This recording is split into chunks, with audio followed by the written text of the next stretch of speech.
Coba bayangin deh, ada lebih dari 1 juta tenaga honorer di Indonesia yang dijanjikan status kepegawaian yang lebih jelas. Tapi, janji itu kayaknya masih jauh dari kenyataan, dan nasib mereka jadi menggantung. Nah, hari ini kita bakal coba urai benang kusut di balik mandeknya pengangkatan pegawai pemerintah dengan perjanjian kerja, atau yang kita kenal sebagai PPPK. Jadi, apa sih yang sebenarnya terjadi? Kita akan bedah masalah ini dalam 6 bagian. Mulai dari janji yang tertunda, terus kita lihat hambatan di pemerintah daerah, masalah di berkas pelamar, kenapa banyak usulan ditolak, sampai gimana cara keluar dari kekacauan ini, dan apa dorongan terakhir yang dibutuhkan. Yuk, kita mulai aja. Oke, biar kita benar-benar paham seberapa serius situasinya, kita harus lihat angkanya dulu. Percaya deh, ini bukan masalah kecil. Angka pertama yang harus kita lihat, dan ini cukup bikin kaget, cuma 15%. Iya, cuma segelintir ini yang udah resmi menerima surat keputusan pengangkatan mereka. Artinya apa? Sisanya, yang 85% itu masih dalam penantian panjang. Sebuah angka yang jujur aja mengkhawatirkan.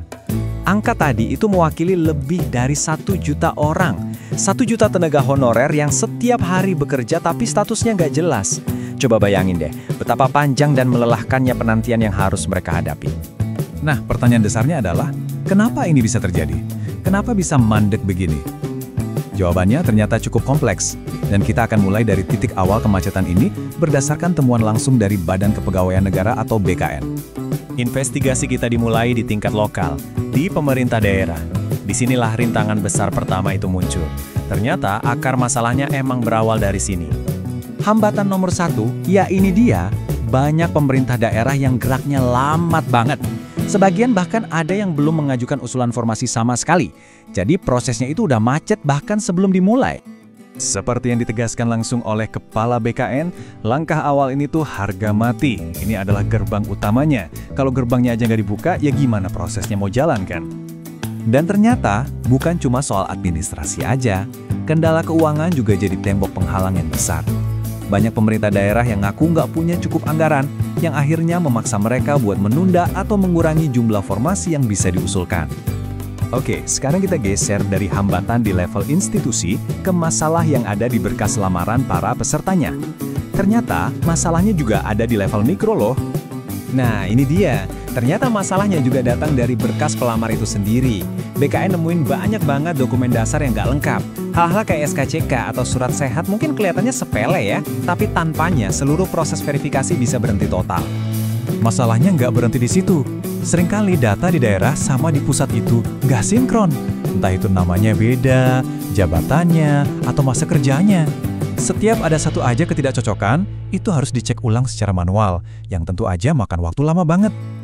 Sekarang, kita coba analisis usulan yang udah berhasil diajukan, tapi ujung-ujungnya malah ditolak oleh BKN.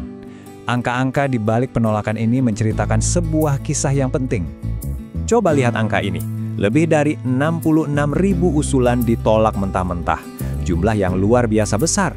Terus, apa sih penyebab penolakan massal ini? Nah, data dari BKN punya jawabannya. Bagan ini nunjukin 2 biang keladi utamanya. Pertama, hampir 42% usulan ditolak karena pegawai yang diajukan ternyata udah nggak aktif lagi. Kedua, dan ini masalah yang terus berulang, hampir 40% ditolak karena kendala anggaran daerah. 2 alasan ini aja udah mencakup lebih dari 80% dari total penolakan. Dengan begitu banyak masalah yang tumpang tindih, penting banget buat kita untuk ngerti gimana sih sistem ini, bedanya sama rekrutmen pemerintah yang lain, dan apa yang sedang dilakukan untuk memperbaikinya. Perbandingan ini penting banget buat dipahami. Proses rekrutmen CPNS itu ibaratnya kayak kereta api nasional. Jadwalnya pasti dan seragam di seluruh Indonesia. Sementara proses PPK ini lebih mirip angkutan lokal yang baru akan jalan kalau supirnya, yaitu pemerintah daerah, udah siap. Inilah akar dari semua kelambatan dan ketidakpastian ini.